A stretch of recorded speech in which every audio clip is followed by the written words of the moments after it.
찬양 감사합니다. 그 이름 우리 주 예수 그리스도의 이름을 찬양했습니다. 주께서 찬양을 받아주셨는지 믿습니다. 또 우리가 경배를 드릴 때 경배 또한 주께서 받아주시는지 믿습니다. 말씀 보겠습니다. 말씀은 열왕기하 4장 1절부터 7절까지 봅니다. 열왕기하 4장 1절부터 봉독합니다. 선지자의 제자들의 아내 중에 한 여인이 엘리사에게 부르짖어 이르되 당신의 종 나의 남편이 이미 죽었는데 당신의 종이 여호와를 경외한 줄을 당신이 아시는 바니이다. 이제 빚준 사람이 와서 나의 두 아이를 데려가 그의 종을 삼고자 하나이다 하니 엘리사가 그에게 이르되 내가 너를 위하여 어떻게 하랴? 내 집에 무엇이 있는지 내게 말하라. 그가 이르되 계집종의 집에 기름 한 그릇 외에는 아무것도 없나이다 하니 이르되 너는 밖에 나가서 모든 이웃에게 그릇을 빌리라. 빈 그릇을 빌리되 조금 빌리지 말고 너는 내 두 아들과 함께 들어가서 문을 닫고 그 모든 그릇에 기름을 부어서 차는 대로 옮겨 놓으라 하니라. 여인이 물러가서 그의 두 아들과 함께 문을 닫은 후에 그들은 그릇을 그에게로 가져오고 그는 부었더니 그릇에 다 찬지라. 여인이 아들에게 이르되 또 그릇을 내게로 가져오라 하니 아들이 이르되 다른 그릇이 없나이다 하니 기름이 곧 그쳤더라. 그 여인이 하나님의 사람에게 나아가서 말하니 그가 이르되 너는 가서 기름을 팔아 빚을 갚고 남은 것으로 너와 네 두 아들이 생활하라 하였더라. 아멘.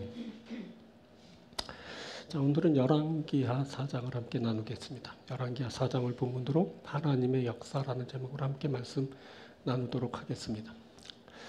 엘리사, 그가 기적과 능력의 선지자입니다.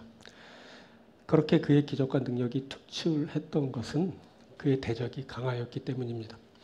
하나님이 주시는 사람의 능력은 대적의 크기와 강함의 정도에 비례합니다. 하나님은 사람에게 대적의 크기와 강함의 정도에 따라 능력을 주십니다. 즉 대적을 감당할 만큼의 능력을 주시는 겁니다. 그때 엘리사의 대적이 크고 강했습니다. 그때는 배교의 시대였습니다. 우상이 판치고 악이 횡행하였습니다. 세움을 받은 왕마다 하나님을 저버리고 죄악을 즐겼습니다.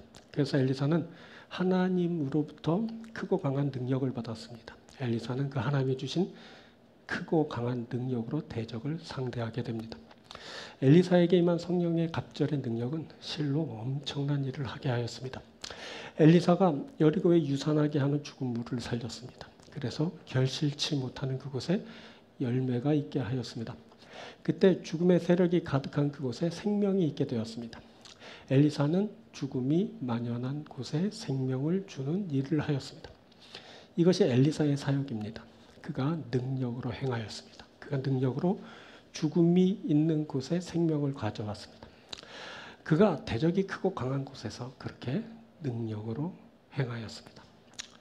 이렇게 어렵고 힘든 곳에는 능력도 그만큼 행사됩니다. 대적이 강하여 큰 위기를 만난 곳에 그보다 더 크신 하나님의 역사가 있게 됩니다. 그래서 위기를 만날 때 은혜도 함께 만나게 됩니다. 위기는 곧 은혜를 불러옵니다. 그래서 우리가 위기를 만났지만 낙담하지 않습니다. 우리가 곧 은혜를 만날 것이기 때문입니다. 그래서 우리가 승리합니다. 우리가 은혜로 위기를 극복하고 승리하게 되는 겁니다. 하나님이 오늘 우리에게 이것을 알게 하십니다. 하나님이 오늘 열왕기하 4장을 통해서 이것을 말씀하여 주실 겁니다. 바로 하나님의 역사입니다. 자, 오늘은 하나님의 역사에 대한 말씀 나눌 겁니다. 세 부분으로 전할 텐데 전하고 들을 때 하나님의 은혜가 우리와 함께하게 될 줄 믿습니다. 자, 첫째는 우리의 위기보다 더 크게 임하는 하나님의 은혜입니다. 이것은 우리의 위기를 극복하게 할 만큼 크게 임하는 하나님의 역사를 말합니다. 하나님이 이것을 선지자의 제자의 아내의 이야기를 통해 말씀하여 주십니다. 선지자의 제자가 죽었습니다. 그때 그의 아내와 아이 둘이 남겨졌습니다. 선지자의 제자의 아내에게는 빚이 있었습니다. 이미 선지자의 제자가 살아있을 때부터 가난했을 겁니다.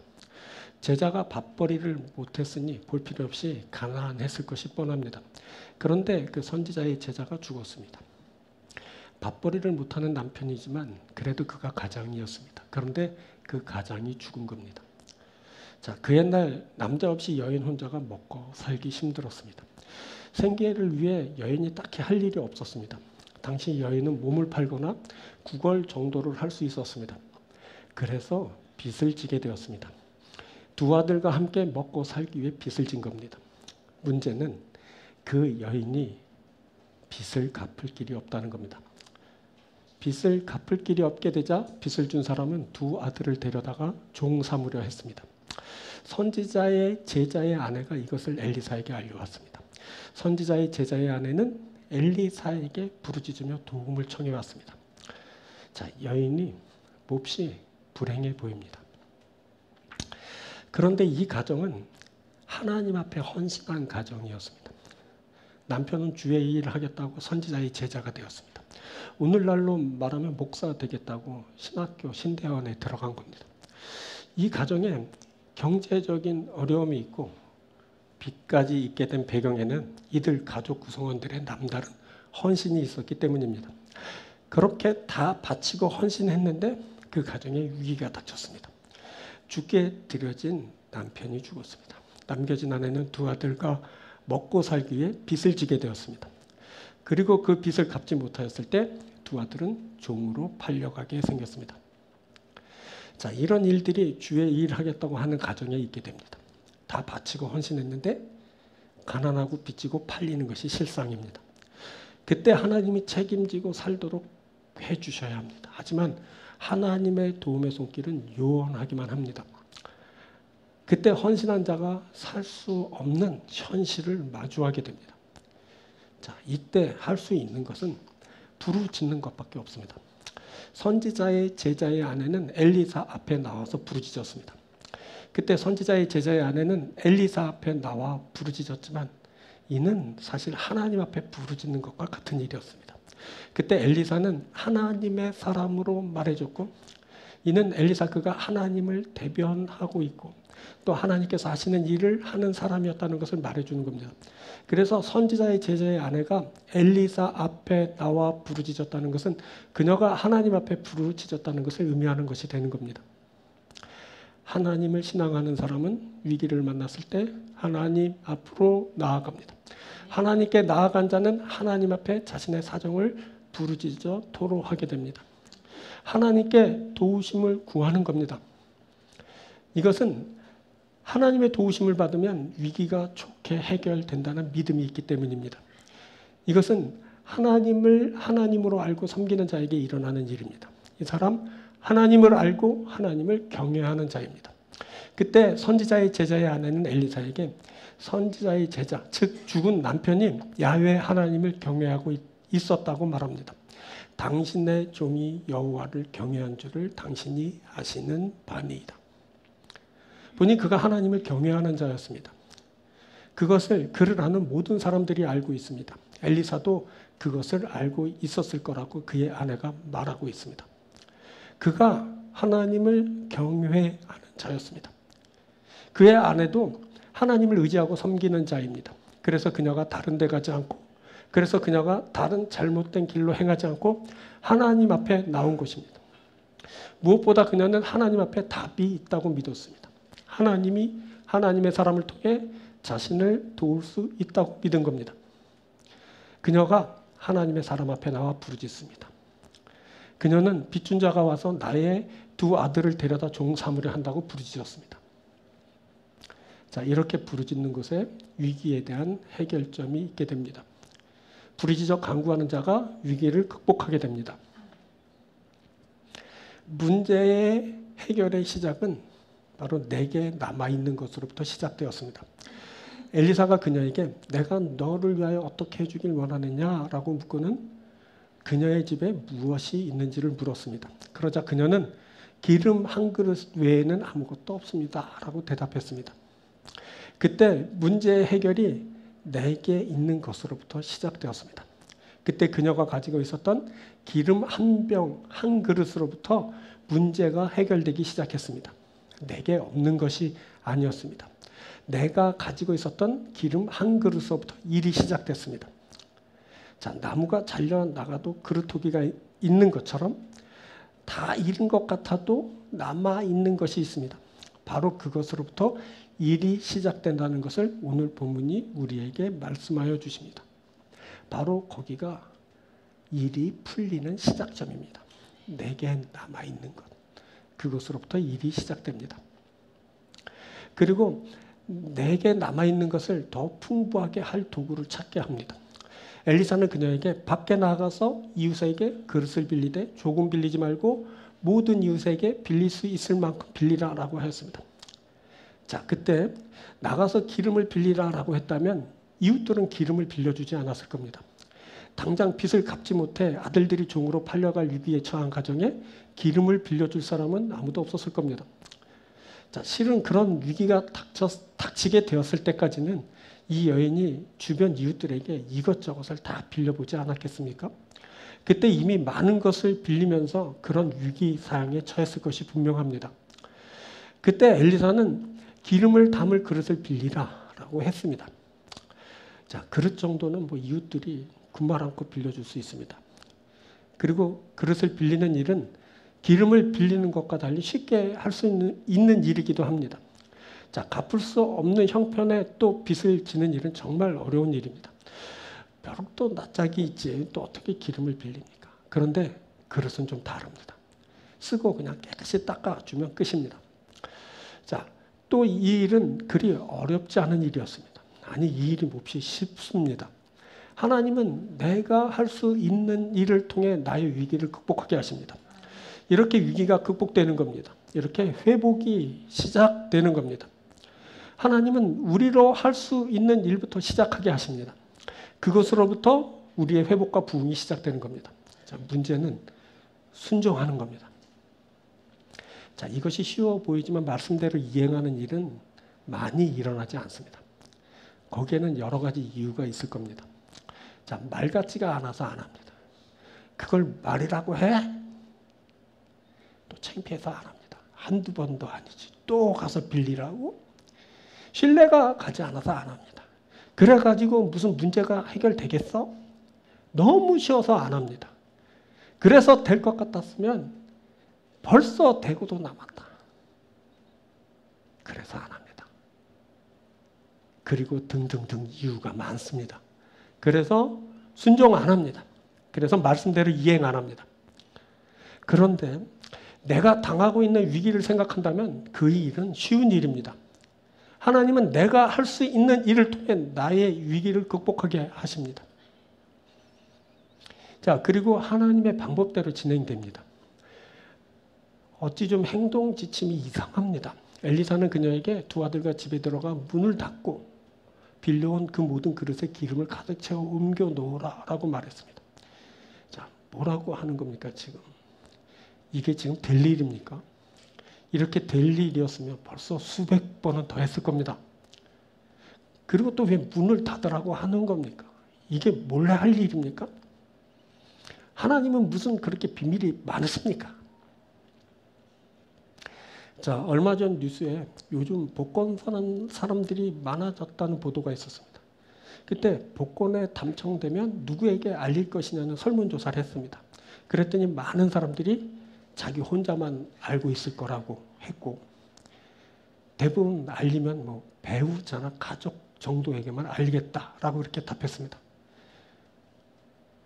복권 당첨되면 가만히 안 놔두는 겁니다. 이 사람 저 사람 달라붙어 그 돈 어떻게 해보려고 막 수단을 씁니다. 대박에는 기밀함이 보장되어야 합니다. 보니 그 일은 몰래 할 일입니다. 대박이거든요. 하나님의 큰 역사가 일어날 것이기 때문입니다.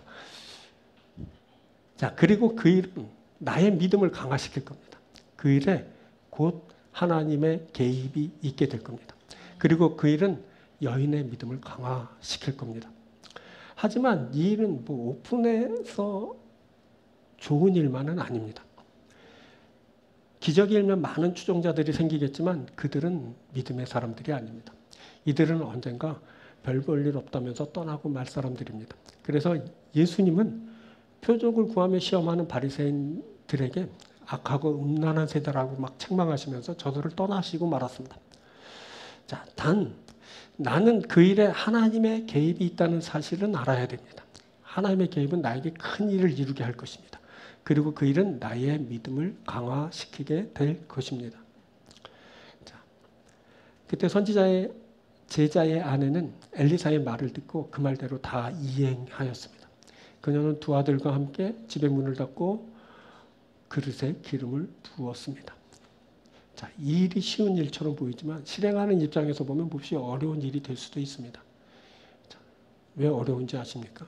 너무 쉬우니까. 너무 쉬우면 하기 어려운 법입니다. 그렇게 될 일이면 벌써 했지. 그런데 보니까 안 해본 일입니다. 사람이 생각지도 않은 하나님의 방법이었습니다. 자, 그렇다고 누구나 다 되는 것도 아닙니다. 이 방법은 그때 하나님의 사람 앞에 나와 부르짖은 이 여인의 하나여 말씀된 일입니다. 자, 부르짖으면 하나님으로부터의 위기가 극복되는 특별한 방법을 응답받습니다. 그것을 믿음으로 순종하여 행하면 생각지도 않은 그 일이 발생하게 되는 겁니다. 이런 일이었어. 이렇게 쉬운 일이었어. 이게 이렇게 되네 하는 일이 있게 되는 겁니다.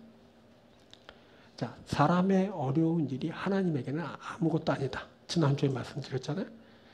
하나님 앞에 내 어려운 일이 알려지면 그 일이 쉽게 진행되고 풀리는 역사가 있게 되는 겁니다. 그때 그렇게 되는 일이 있었습니다. 그때 사람에게서 일어나지 않을 법한 일이 일어났습니다. 여인과 두 아들은 더 이상 담을 그릇이 없을 때까지 그릇에 기름을 채웠습니다. 더 이상 그릇이 없게 되었을 때 쏟아져 나오던 기름이 그쳤습니다. 선지자의 제자의 아내는 엘리사에게 나아가서 그 모든 일을 말하였고 엘리사는 그 기름을 팔아 빚을 갚고 남은 것으로 두 아들과 생활하라 라고 말해 주었습니다. 자, 그렇게 여인의 어려움이 해결되었습니다. 그렇게 그 가정의 위기가 극복되었습니다. 우리의 위기보다 더 크게 임하는 하나님의 은혜가 있습니다. 우리의 위기를 극복할 만큼의 큰 하나님의 역사가 있습니다. 우리가 이 은혜를 만나기 위해 우리의 위기의 때에 하나님 앞으로 나아가야 한다는 것을 알게 됩니다. 그리고 하나님 앞에 부르짖을 때 하나님으로부터의 해결책이 제시된다는 것을 알았습니다. 그리고 하나님의 방법은 사람이 도저히 생각지도 못할 방법이라는 것도 알았습니다. 그렇게 쉬운, 그래서 어려운 그 일을 순종함으로 이행할 때 그것에 하나님의 개입으로 놀라운 역사가 있게 된다는 것도 알았습니다. 우리가 이것을 기억해야 합니다. 하나님 앞에 나아가는 것, 하나님의 도우심을 구하는 것, 하나님의 말씀에 순종하여 이행하는 것, 하나님의 역사를 믿음으로 감당하는 것, 이것을 기억해야 합니다. 우리에게 어려움이 있습니다. 우리가 위기를 만났습니다. 그때 우리가 하나님 앞에 나갑니다. 우리가 하나님의 도우심을 구합니다. 우리가 하나님의 말씀 듣습니다. 우리가 하나님의 말씀에 순종하여 이행합니다. 우리가 하나님의 역사를 만납니다. 우리가 그렇게 어려움을 이길 겁니다. 이렇게 우리가 위기를 극복할 겁니다. 하나님의 그 크고 위대하신 역사가 여러분에게 있게 되길 바랍니다. 그래서 여러분들이 위기를 극복하고 승리하며 하나님 앞에 큰 복을 받아 누리는 여러분들이 되길 주의 축원드립니다. 자, 두 번째는 부족함을 채우시는 하나님의 은혜입니다. 이것은 절대적인 한 가지 부족함을 채우시는 하나님의 역사를 말합니다. 자, 이것을 다음에 나오는 수넴 여인의 이야기를 통해 하나님이 말씀하여 주십니다. 앞선 여인과 대조적으로 이 수넴 여인은 유복해 보입니다. 본문에서는 수넴에 있는 한 귀한 여인으로 말해집니다. 여기 귀한이란 말은 가돌이란 단어로 위대한, 큰 이란 뜻을 가진 말입니다. 이는 수넴 여인이 위대한 사람이었다는 것을 말해주는 겁니다. 이 여인은 부요하고 지적이고 교양 있고 너그럽고 거기에 신앙심도 특출하다는 느낌을 갖게 합니다. 그래서 귀한 여인이 맞습니다. 많이 가지고 교만하고 무례하고 건방진 성향을 드러내는 사람들이 있습니다. 그래서 많이 배웠어도 무식해 보이고 가문이 아무리 좋아도 천박해 보입니다. 그리고 많이 가진 자들은 신앙심을 갖기 어렵습니다. 부족함이 없는 삶은 하나님께 나아가지 못하게 합니다. 그의 넉넉함은 하나님을 의지하게 하지도 않게 합니다. 부유한 자들 중에는 이러한 특징을 드러낸 사람들이 있습니다. 그런데 이 수냄 여인은 이런 부유한 자들과 달랐습니다. 그녀가 부유하면서도 지적이고 교양 있고 너그럽고 신앙심이 특출합니다. 아주 귀한 여인입니다. 이 수냄 여인은 엘리사를 강권하여 음식을 대접했습니다. 그래서 엘리사가 그녀의 식사 대접을 받게 되었고 이후로도 지날 때마다 그 집에 들러 음식을 먹곤 했습니다. 하루는 그녀가 그녀의 남편에게 엘리사를 언급하면서 항상 우리 집을 지나는 그 사람 있잖아요. 그 사람이 하나님의 거룩한 사람입니다. 우리가 그를 위하여 작은 방을 만듭시다. 그래서 그곳에 머물게 합시다. 라고 청하였습니다. 여인은 엘리사를 하나님의 거룩한 사람이라고 말합니다. 이는 엘리사에 대한 이 여인의 이해를 말해주는 겁니다. 이 여인이 왜 귀한 여인인지 다시 한번 알게 되는 대목입니다. 여인이 사람을 알아봅니다. 여인이 하나님의 사람을 하나님의 사람으로 볼 수 있는 안목을 가졌습니다. 여인이 엘리사에게서 거룩함을 봅니다. 이것이 바로 그녀의 안목입니다. 그리고 이것은 그녀의 사람됨을 그대로 드러내 주었습니다. 그녀가 귀한 여인입니다. 그런데 이 여인이 더욱 귀한 것은 그녀가 너그러운 마음을 가졌기 때문입니다. 그녀는 남편에게 작은 방을 만들어 엘리사를 그곳에 머물게 하자고 청합니다. 여인이 너그러운 마음을 가졌습니다. 그때 엘리사는 일정한 거처가 없었습니다. 그럼 그에게 일정하게 머물 수 있는 거처가 생긴 겁니다. 자, 하루는 엘리사가 사환에게 우리가 이같이 세심한 배려를 받고 있으니 내가 여인을 위해 무엇을 해줄 수 있는지 가서 한번 물어보라 했습니다. 그때 엘리사는 왕이나 사령관에게 무엇을 좀 부탁해 드릴까요? 라고 물었습니다. 자, 지금 엘리사가 여인의 집에 의탁해서 생활하고 있지만 그가 왕의 간절한 소원을 이루어 주었던, 즉 얼마 전에 왕이 엘리사를 의지해서 모압과의 전쟁을 치르고 이겼던 일이 있습니다. 우리가 지난주에 다 나누었죠. 그래서 엘리사의 청이라면 왕이건 사령관이건 무조건 들어줄 수밖에 없는 상황이 된 겁니다. 그런데 여인은 내 백성 중에 거주하나이다 라고 대답했습니다. 이 말은 나는 나의 백성과 함께 어울려 잘 살고 있습니다 하는 의미입니다. 자, 이 말을 통해 수냄 여인은 자신이 백성과 다르지 않음을 표현했고 그녀가 부족함 없이 그 백성들과 어우러져서 잘 살고 있다고 대답한 겁니다. 그리고 그때 수냄 여인은 하나님의 사람이 무슨 왕에게 청탁이나 하라고 그래. 그러면서 엘리사 말에 막 흠을 찾을 수도 있었지만 아무런 토를 달지 않았고 다만 괜찮습니다 정도로 정중하게 제안을 거절하였습니다. 자, 이 여인이 대단한 여인이죠. 괜찮은 여인처럼 보입니다. 그래도 엘리사는 포기하지 않았습니다. 뭔가 해주고 싶은 겁니다. 그래서 사환 게하시에게 그러면 내가 그녀를 위해 무엇을 해줄 수 있을까? 무엇을 해주면 좋을까? 하고 물었습니다. 그러자 사환 게하시는 이 여인이 아들이 없습니다. 남편은 또 늙었습니다. 하고 수냄 여인에 대한 정보를 제공해 주었습니다. 자, 부족함이 없어 보이던 그녀에게도 부족한 것이 있었습니다. 사람이 완벽하지 않습니다. 완벽한 사람은 이 세상에 없습니다. 부유하고 지적이고 교양 있고 너그럽고 거기에 신앙심도 있어 보였지만 그런 그녀에게도 부족함이 있었던 겁니다. 그래서 엘리사는 여인을 다시 부르게 됩니다. 그리고 내년 이맘때쯤에 아들을 낳아 안게 될 것이요 라고 말해 주었습니다. 그러자 여인은 발끈하면서 그런 말씀 마십시오. 내주 하나님의 사람이 어찌 계집종을 속이려 하십니까? 라고 반응했습니다. 여기 속이다라는 말, 카자프라는 단어는 거짓말하다, 거짓말쟁이다라는 뜻을 갖는 말입니다. 그때 수냄 여인은 엘리사가 거짓말하고 있다고 보았고 그를 거짓말쟁이로 보았습니다. 보니 수냄 여인은 하나님의 사람의 말씀을 100% 신뢰하지 않았습니다. 수냄 여인 그녀가 부유하고 지적이고 교양도 있고 너그럽기까지 하고 거기에 신앙심도 있어 보였지만 실은 그녀는 하나님의 사람의 말을 거짓으로 여기는 맹점을 드러내고 말았습니다. 그녀의 신앙심에 조금 문제가 있어 보입니다. 자, 하나님의 사람을 환대한 것으로 보아 믿음이 좋은 것으로 보였지만 하나님의 사람의 말을 거짓으로 여기는 그 허점을 드러냈습니다. 자, 사람이 다 가지고 부족함이 없어 보이지만 실은 부족한 것이 있습니다. 자, 많이 배워서 지식이 넘치고 교양이 있고 세련되어 보이고 마음 또한 풍성하여 너그럽고 하나님께 헌신하면서 믿음이 있어 보이지만 실상은 부족한 것이 있는 것입니다. 보이는 것과 실상은 다른 경우가 많습니다. 사람이 부족합니다. 이 수냄 여인은 신앙심에 문제가 있었습니다. 그녀가 하나님의 사람의 말을 신뢰하지 않습니다. 자, 이런 그녀의 믿음 없음은 그 다음 일어나는 사건을 통해 더욱 확고하게 드러나게 됩니다. 그때 엘리사의 말처럼 여인이 잉태하였습니다. 그리고 엘리사가 말한 대로 한 해가 지나서 그녀는 아들을 낳게 되었습니다. 그 아이가 자라났습니다. 그리고 그 아이가 하루는 추수하고 있는 그의 아버지에게 이르게 됩니다.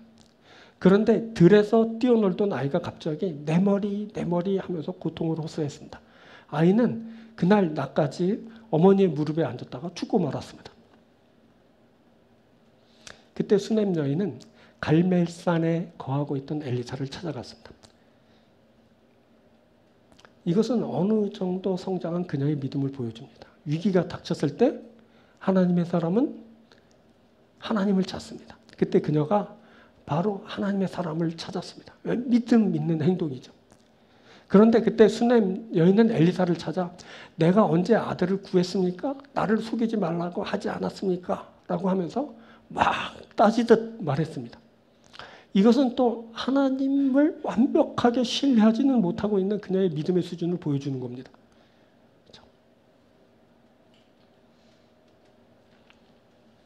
엘리사는 그 여인이 와서 그렇게 울부짖는 것을 보고는 그녀의 집으로 갔습니다. 그리고 아이가 누워있는 방으로 가서 문을 닫고 하나님께 기도하였습니다. 그리고 엘리사는 아이의 몸 위에 자신의 몸을 포개에 엎드렸습니다. 그러기를 2번 반복했을 때 아이가 살아나 눈을 뜨게 되었습니다. 엘리사는 수냄 여인을 부르고 내 아들을 데리고 가라 하면서 아이를 내어주었습니다. 자, 아브라함이 장막문에 앉았다가 지나는 야훼 하나님을 영접하고 대접한 일이 있습니다. 그때 아브라함은 내년 이맘때 내가 다시 돌아올 때 내 안에 사라에게 아들이 있을 것이다 라는 말을 듣게 됩니다. 그런데 사라가 이 말을 듣고 속으로 웃었습니다. 그때 야훼께서는 아브라함에게 사라가 웃었다고 야훼께 능치 못함이 있겠느냐 하시면서 재차 기한이 돼서 내가 내게 다시 돌아올 때는 내 안에 사라에게 아들이 있을 것이다 라고 말씀하여 주셨습니다. 그때 아브라함의 아내 사라가 야훼의 말씀을 신뢰하지 않았습니다. 하지만 하나님은 그녀의 부족함을 채워주시면서 믿음 또한 축복하여 주셨습니다. 자, 오늘 본문에서 수냄 여인이 하나님의 사람의 말씀을 신뢰하지 않았습니다. 하지만 하나님은 그녀의 부족함을 채워주시면서 믿음 또한 축복하여 주셨습니다. 이렇게 하나님은 부족한 여인의 믿음을 완전함으로 이끌어 가셨습니다. 그 일은 풍성함 가운데 노출된 한 가지 부족함을 채우면서 이루어진 일이었습니다. 하나님은 여인의 부족한 그것을 채워주시면서 그녀를 믿음으로 축복하셨습니다. 자, 예수님이 나사로의 집에 이르셨습니다. 예수님은 나사로의 동생 마르다에게 내 오라비가 다시 살아나리라 라고 말씀하여 주셨습니다. 마르다는 이 말씀을 듣고 마지막 날 부활 때에는 다시 살아날 줄을 내가 아나이다 라고 반응했습니다. 그러자 예수님은 나는 부활이요 생명이니 나를 믿는 자는 죽어도 살겠고 무릇 살아서 나를 믿는 자는 영원히 죽지 아니하리니 이것을 내가 믿느냐라고 물으셨습니다. 마르다는 주여 그러하여다. 주는 그리스도시요 세상에 오시는 하나님의 아들이신 줄을 내가 믿나이다 라고 대답하였습니다. 이 일을 통해 예수님은 마르다의 믿음을 축복하셨습니다. 처음에는 믿음이 없어 주님이 오라비를 살리실 것을 믿지 못했지만 은혜를 받은 그녀는 예수님이 그리스도이시라는 것을 고백하게 됩니다. 그때 마르다는 믿음의 성장을 이루게 됩니다. 그녀가 믿음이 더욱 성숙한 여인이 되었습니다. 그것은 그녀에게 부족한 그 한 가지를 주님께서 치유하시면서 이루어진 일입니다. 자, 아이가 죽게 되었을 때 수냄 여인은 하나님의 사람 엘리사에게 내가 언제 아들을 달라고 했습니까? 그때 나를 속이지 말라고 하지 않았습니까? 라고 하면서 막 따지면서 울부짖었습니다. 그래서 엘리사는 그 아이가 있는 곳으로 가서 시신 위에 자신의 몸을 포개면서 아이를 살려내고 그 수넴 여인에게 다시 돌려주었습니다. 이 일을 통해 수넴 여인은 더욱더 믿음의 축복을 받게 됩니다. 처음에는 믿음 없어서 하나님의 사람에게 막 거짓말쟁이라고 하고 그 다음에 막 따지면서 막 울부짖고 그랬지만 은혜를 받은 그녀는 생명을 주신 분이 하나님이시다라는 것을 알게 됩니다. 그때 수넴 여인은 믿음의 성장을 이루게 됩니다. 그녀가 믿음이 더욱 성숙한 여인이 되었습니다. 자, 엘리사는 곧잘 예수님의 모형, 타이폴로지로 설명됩니다. 엘리사는 능력으로 행하였습니다.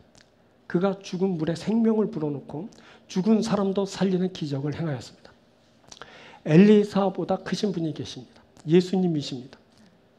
그는 마르다가 고백한 것처럼 그리스도이십니다. 예수님이 생명을 가져오십니다. 그가 죽은 자를 깨워 생명으로 축복하십니다. 하나님은 사람의 부족함을 채우시며 축복하십니다. 그 축복을 통해 더욱 믿음이 강한 그런 사람이 되도록 인도하여 주시는 겁니다.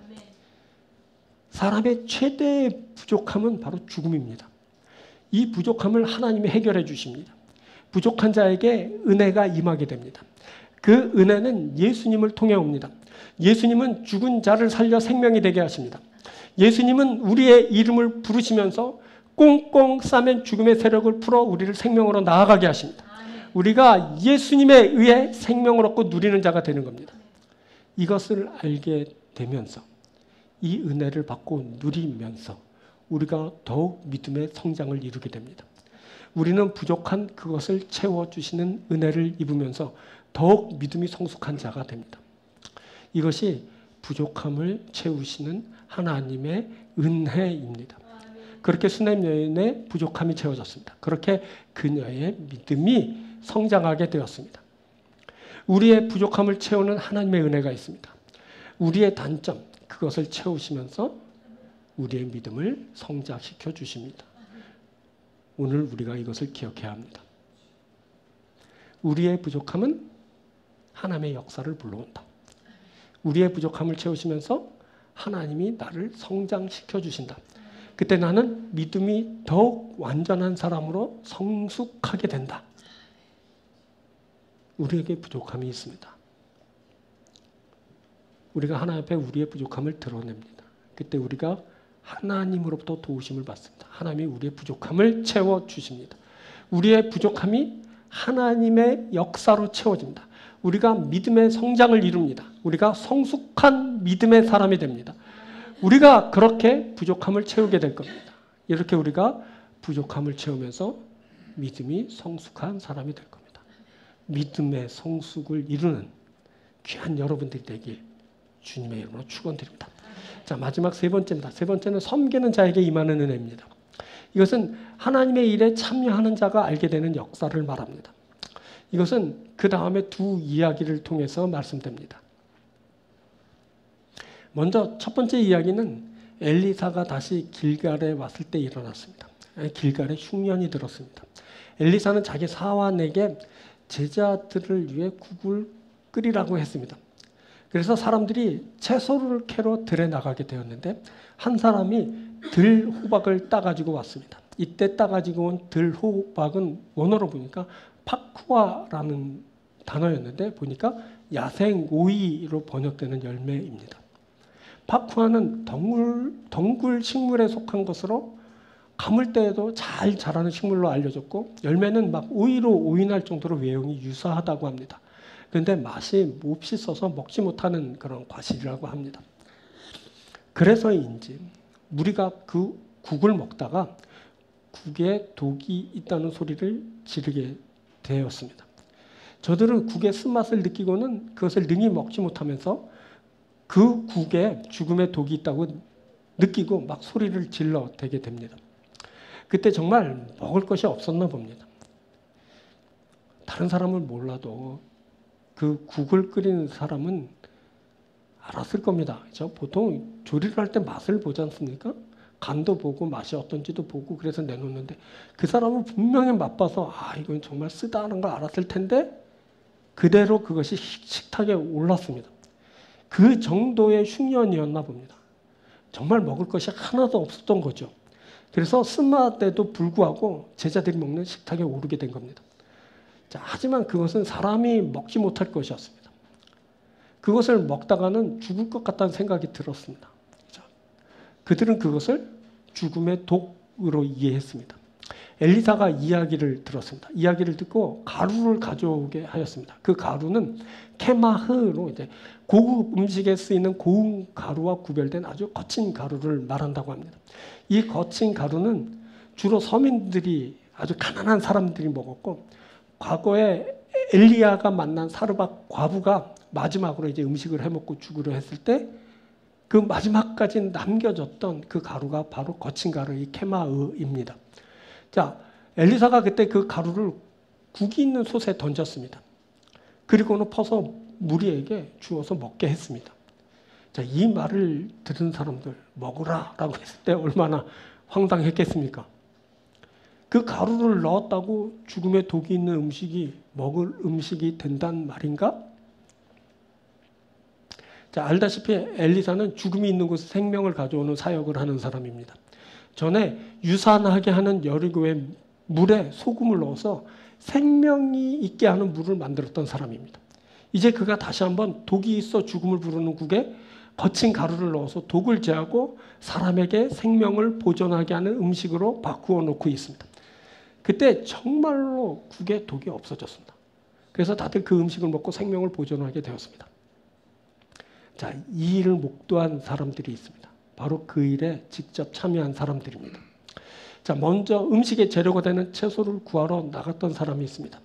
흉년이 들어서 이미 먹을 만한 것들은 사람들이 다 뜯어먹은 후였습니다.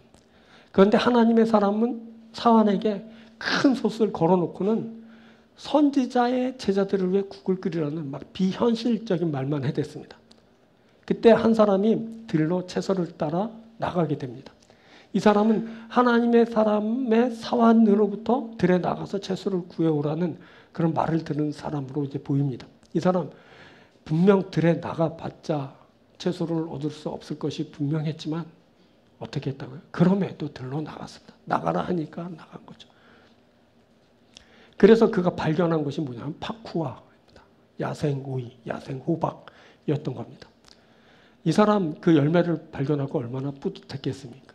이제 자신이 따가지고 온 그 열매로 국을 끓여서 이제 많은 사람들이 먹게 될 거 생각하면서 아주 보람을 느끼고 아주 뿌듯해했던 겁니다. 그런데 그 국을 먹은 사람들이 죽는다고 소리를 질러댈 때 그때는 정반대로 이 사람이 내가 사람을 죽이는 일을 했구나 하는 그런 자책을 하게 되었을 겁니다. 내가 도대체 무슨 짓을 한 거야?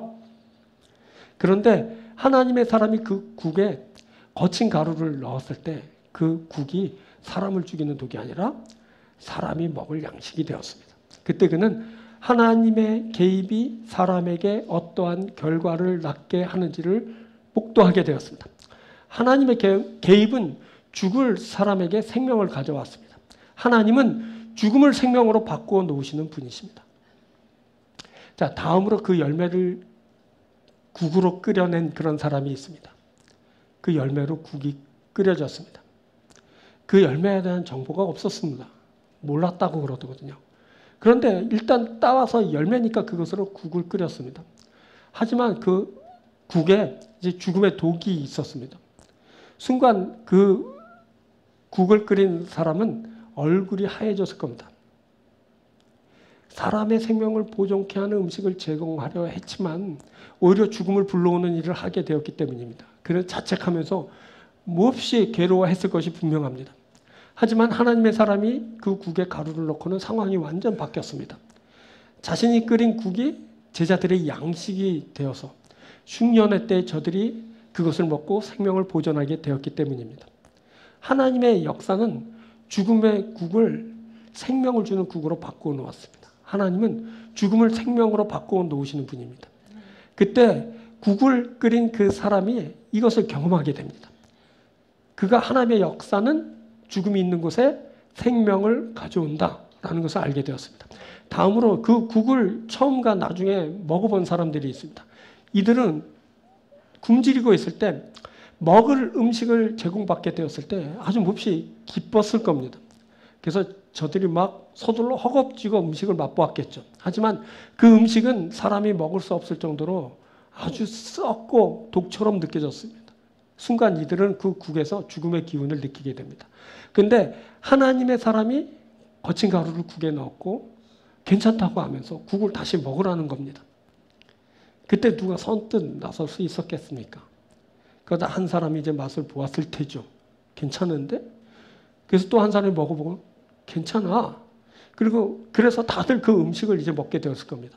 이들은 죽음의 기운과 생명의 기운을 함께 느낀 자들이 되었습니다. 그때 저들이 하나님의 역사는 죽음의 기운을 생명의 기운으로 바꾸어 놓는다는 것을 알게 되었습니다. 자, 보니까 이들 음식의 재료를 가져온 사람, 음식을 만들어 제공한 사람, 그리고 음식을 맛본 사람 모두 그날 하나님의 역사를 체험한 사람들이 되었습니다. 이들은 섬기면서 또 섬김을 받으면서 하나님의 역사하시는 그 자리에서 현장감을 제대로 체험한 사람이 되었습니다. 그 자리에 있었던 사람이 그 일에 참여한 사람이 하나님의 역사를 체험하게 됩니다. 그래서 그가 하나님을 알고 하나님의 은혜를 아는 자가 됩니다. 자, 요한복음서에 예수님이 가나 혼인잔치에 참여하셨습니다.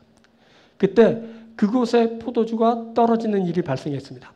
예수님은 일하는 사람들에게 항아리에 물을 채우라라고 하시고 떠서 연회장에게 갖다 주라 하셨습니다. 그때 혼인잔치를 맡아 주관한 연회장을 비롯하여 모든 사람들은 포도주가 어디서 났는지 알지 못했습니다. 하지만 예수님으로부터 물을 채우라는 말을 듣고 그대로 행한 하인들은 그것이 어디서 났는지를 알았습니다. 연회장은 물로 된 포도주를 맛보고는 어디서 났는지 알지 못하되 물 떠온 하인들은 알더라. 이것이 섬기는 자에게 임하는 은혜입니다. 하나님의 일에 참여하는 자가 알게 되는 은혜입니다. 이들이 하나님의 역사에 참여한 자들입니다. 이들이 하나님의 은혜를 제대로 아는 자들입니다. 이들이 하나님의 은혜와 함께 합니다. 자, 그리고 그 다음 이야기는 설교가 조금 길죠. 저는 이럴 줄 알았습니다. 어제 설교 준비하는데 에러가 났어요. 그래서 설교 원고가 다 뒤집어졌어요. 다시 하는데 날은 덥지. 에어컨을 킬까 말까 그러다가 지금껏 안 켰는데 끝까지 안 킬 거야. 그리고 고집 부리면서 하는데 머리는 띵하고 목은 팅팅 보고 막 이상했어요. 하여튼 그때 알았죠. 아, 우리 성도들이 나를 위해서 기도하고 있구나.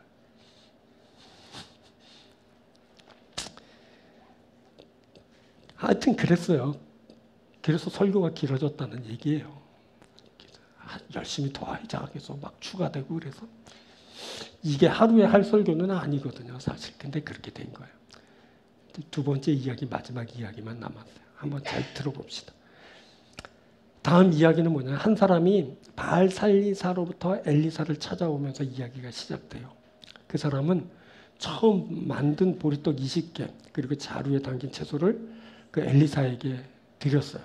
그 떡과 채소는 여러 명이 먹을 수 있는 것이었지만 많은 사람이 먹기에는 부족한 양이었습니다. 그런데 하나님의 사람 엘리사는 그것을 무리에게 주어 먹게 하라고 말했습니다. 사환이 이 이야기를 듣고는 엘리사에게 100명이나 되는데 어떻게 이 사람들에게 이것으로 먹이라 하십니까? 라고 말했습니다. 그러나 엘리사는 다시 재차 무리에게 주어 먹게 하라라고 하면서 야훼의 말씀이 그들이 먹고 남으리라 하셨다라고 하였습니다. 정말 엘리사의 말처럼 그대로 준행했더니 저들이 다 나누어 먹고도 남았다는 이야기입니다. 그때 그 음식을 먹은 사람들은 그 음식이 어디서 났는지 알지 못했습니다. 하지만 그 일에 쓰임받은 사환은 그것이 어디서 났는지를 알았습니다. 그는 하나님이 역사하시면 어떠한 일이 발생하는지를 알았습니다. 그가 하나님으로부터 은혜를 몸소 체험한 사람이 됩니다. 요한복음서 6장을 보면 예수님이 보리떡 5개와 물고기 2마리로 5,000명을 먹이신 이야기가 나옵니다. 그때 한 아이가 보리떡 5개와 물고기 2마리를 가지고 있었습니다. 그런데 그 보리떡 5개와 물고기 2마리로는 그곳에 모인 그 많은 사람을 먹일 수 없었습니다. 그런데 예수님은 제자들에게 사람들을 앉히고 그들에게 음식을 나누어 주라 명하셨습니다. 그래서 그날 5,000명이 넘는 사람들이 원하는 대로 먹고 배불렀고 또 남았다는 그런 말씀이 기록되어 있습니다. 그때 그 일이 어떻게 이루어졌는지 다들 몰랐습니다. 하지만 그 일에 참여한 제자들은 그 일이 어떻게 이루어졌는지를 알았습니다. 이것이 섬기는 자에게 임하는 은혜입니다. 주님의 일에 참여한 자가 알게 되는 은혜입니다. 이들이 주님의 역사에 참여한 자들입니다. 이들이 주님의 은혜를 제대로 아는 자들입니다. 이들이 주님의 은혜와 함께합니다. 앞에서도 말했지만 엘리사는 예수님의 모형으로 언급되곤 합니다. 엘리사 그가 죽음의 독이 있는 국을 받고 생명을 보존하는 양식으로 바꾸어 먹게 하였습니다. 또 엘리사는 보리떡 20개와 자루채소를 가지고 100명의 제자들을 먹였습니다. 엘리사는 죽음이 있는 곳에 생명이 있게 하는 사역을 하였습니다. 예수님이 혼인잔치에 포도주가 떨어졌을 때 물로 포도주를 만들어 그곳에 잔치가 끊이지 않게 하였습니다. 또 예수님은 보리떡 5개와 물고기 2마리로 5,000명이 넘는 사람을 먹이셨습니다. 예수님은 죽음이 만연한 이 세상에 생명을 가져오셨습니다. 그때 엘리사의 사역에 쓰임받은 자들이 하나님이 어떻게 역사하셨는지를 알게 되었습니다. 저들은 모두 하나님의 일에 참여한 자들이었고 참여한 자들이 하나님의 은혜를 만나고 알게 된 것입니다. 그때 예수님의 사역에 쓰임받은 제자들이 예수님이 어떻게 역사하시는지를 알게 되었습니다. 이들은 모두 예수님의 일에 참여한 자들이었고 이들 참여한 자들이 예수님의 은혜를 만나고 알게 된 것입니다. 이것이 바로 섬기는 자에게 임하는 은혜입니다. 주님의 일에 참여한 자들이 이 은혜를 알게 됩니다. 다른 사람들은 죽었다 깨나도 모릅니다. 참여한 자들만 합니다. 자, 우리가 주님의 일에 참여합니다. 우리가 그래서 주님의 은혜를 알게 됩니다. 우리가 주님의 역사의 한복판에서 주님의 역사를 맛보며 우리가 그 주님의 역사에 참여하는 자가 됩니다. 그때 우리는 주님의 은혜가 어디로부터 오는지를 알게 됩니다. 우리가 주님을 알고 섬기는 자가 됩니다. 우리가 주님과 함께합니다. 우리가 주님의 자리에 함께합니다. 우리가 주님의 역사에 참여합니다. 우리가 주님의 역사에 쓰임받습니다. 우리가 주님을 알고 그의 일을 아는 자가 됩니다. 우리가 주님의 은혜를 압니다. 우리가 주님의 은혜가 어디로부터인지 압니다. 우리가 주님의 은혜 받은 자입니다. 우리가 주님의 자리에서 주님의 일을 하며 주님의 일에 참여하며 주님의 역사를 맛봅니다. 우리가 은혜 받은 자입니다. 사랑하는 여러분들이 이 귀한 은혜를 받는 여러분들이 되길 주의 이름으로 축원드립니다. 자, 말씀 맺겠습니다. 첫 번째 뭐라 하죠? 내가 당한 위기보다 더 크게 임하는 하나님의 은혜가 있다 라는 말씀드렸습니다. 그 은혜는 위기를 극복할 만큼의 그 하나님의 역사를 따라온다. 그래서 우리가 위기를 만났지만 낙담하지 않습니다. 절망만 하지 않습니다. 왜냐하면 은혜가 뒤따라올 것이기 때문입니다. 우리가 그 은혜로 우리의 위기를 극복할 겁니다. 더 큰 은혜, 더 큰 역사가 우리에게 있게 될 줄 믿습니다. 자, 부족한 것을 체험해서 임하는 하나님의 은혜가 있습니다. 우리에게 부족한 것이 있습니다. 그 부족함을 체험해서 하나님의 은혜가 임합니다. 그 부족함을 체험해서 하나님의 역사가 진행됩니다. 우리들의 결정적인 부족함, 인간의 부족함, 죽음, 그 부족함의 문제를 해결하시면서 주께서 우리 가운데 역사하십니다. 주님은 우리 가운데 생명을 주시면서 역사하십니다. 그 부족함이 채워지면서 우리가 하나님 나라가 되고 주의 백성이 될 것입니다. 자, 섬기는 자에게 임하는 은혜가 있습니다. 죽었다 깨나도 모르지만 섬기는 자는 알게 됩니다. 그것이 어디로부터인지 누구로부터인지를 알게 되는 겁니다. 왜냐하면 섬기면서 참여하면서 그것을 알게 되기 때문입니다. 우리가 주의 일에 참여합니다. 그래서 우리가 하나님의 역사를 알고 하나님의 은혜를 아는 자가 됩니다. 이 섬기는 자가 알게 되는 귀한 은혜, 귀한 역사를 여러분들이 모두 알게 되길 주님으로 축원드립니다. 우리 다 함께 기도드리겠습니다.